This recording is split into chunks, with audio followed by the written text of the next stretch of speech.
கல்வி அறிவுடையவனை இலக்கியம் மூத்தோன் என்று அழைக்கிறது.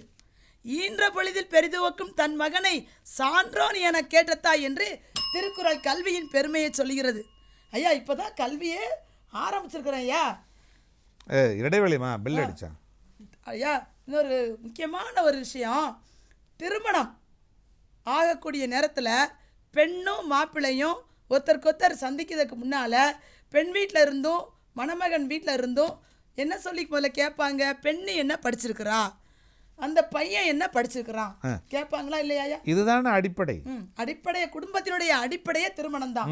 அந்த திருமண ஒப்பந்தத்துக்கு முன்னாடி பெண்ணையும் அந்த ஆணையும் என்ன கேட்குறாங்க, முதல்ல என்ன படிச்சிருக்கிறாங்க, ஒத்த கல்வி இருக்கா, ஒத்த தகுதி இருக்கா, ஒத்த வயது இருக்கா, இதை பார்த்து தானே ஐயா திருமணமே நடக்குது.